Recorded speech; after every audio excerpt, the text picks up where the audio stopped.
Assalamualaikum warahmatullahi wabarakatuh. Waalaikumsalam warahmatullahi wabarakatuh. Selamat pagi anak-anakku yang hebat. Pagi, Bu. Bagaimana kabar kalian hari ini? Alhamdulillah Baik. Alhamdulillah. Semoga senantiasa diberikan Allah kesehatan. Amin. Amin ya rabbal alamin.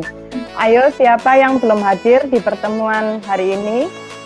Dobet Bu. Oh ya. Yusuf. Kita memulai pembelajaran hari ini. Mari kita berdoa. Semoga ilmu yang kita pelajari menjadi ilmu yang bermanfaat. Ayo, siapa yang gilirannya sekarang memimpin doa? Saya Bu. Oh iya, silakan. Oke. Ya. Baik teman-teman, sebelum pelajaran dimulai, mari kita berdoa sesuai agama dan keyakinan masing-masing. Doa dimulai. Berdoa selesai. Terima kasih, oke. Nah, anak-anak, pada pertemuan sebelumnya, kalian telah belajar tentang sel elektrokimia, yaitu sel volta. Ayo, siapa yang masih ingat apa itu sel volta? Oke? Iya Bu, sel volta seingat saya itu dari reaksi kimia itu dihasilkan listrik Bu. Di sel volta itu. Bagaimana yang lain? Arista? Sel volta itu baterai Ibu. Oh ya, bagus. Alhamdulillah, kalian masih ingat pelajaran minggu yang lalu terkait sel volta. Nah, untuk pelajaran hari ini, kita belajar tentang sel elektrokimia yang lain, yaitu sel elektrolisis. Pada sel elektrolisis, kebalikan dengan sel volta, yaitu menggunakan energi listrik supaya terjadi reaksi redoks. Jadi, tujuan pembelajaran hari ini adalah siswa dapat menjelaskan prinsip kerja sel elektrolisis, menentukan reaksi elektrolisis dalam larutan dan lelehan dengan elektroda inert, serta menentukan reaksi elektrolisis larutan dengan elektroda tidak inert. Nah, apakah kalian sudah siap untuk pembelajaran hari ini? Siap Ibu. Siap Bu. Nah, Siap Bu. silahkan kalian akses LKPD di Google Classroom, kalian mengisi absennya ya di sana. Untuk mengetahui sel elektrolisis, prinsip kerja sel elektrolisis, serta reaksi-reaksi yang terjadi, silahkan kalian simak dengan baik video praktikum sel elektrolisis pada link berikut.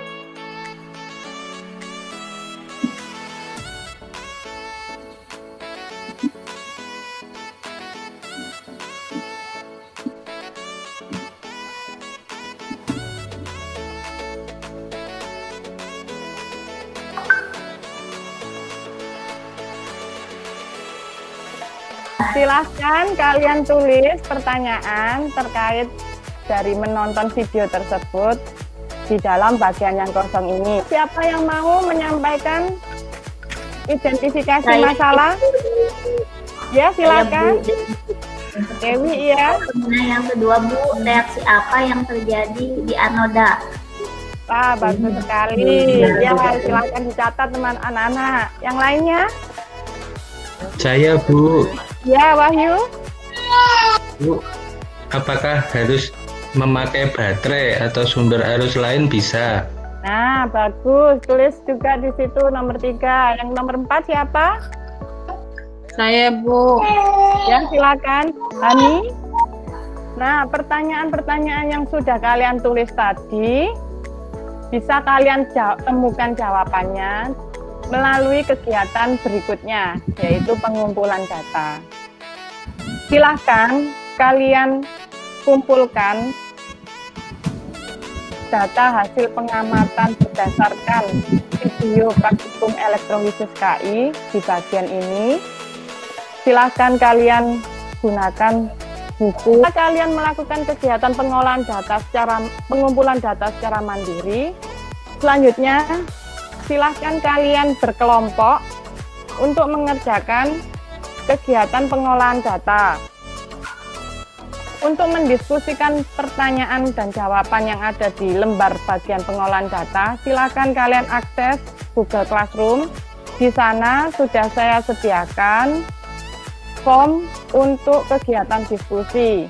Pada hari ini silakan kalian aktif untuk berdiskusi.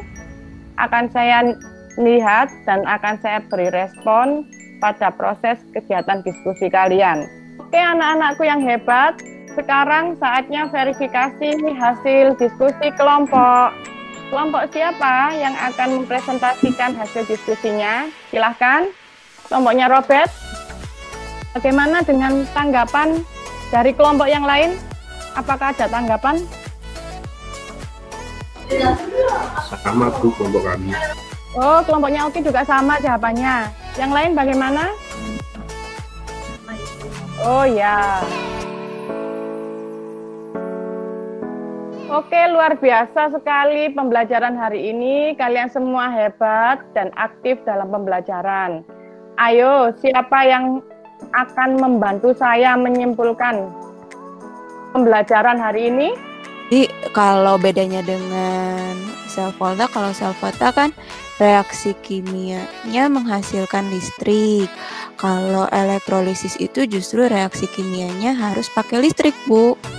Oke, bagus sekali pemaparannya. Jelas lagi ya, anak-anak, bahwa pada sel elektrolisis, pada katoda, terjadi reduksi kation yang tergantung dari jenis larutan atau lelehan yang digunakan.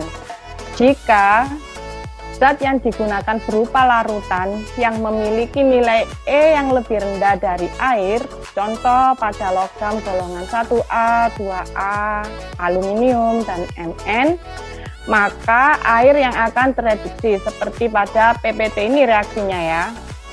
Kemudian yang kedua, jika zat yang digunakan berupa lelehan dan larutan dengan kation dengan E yang lebih besar dari air, maka kation tersebut yang akan tereduksi.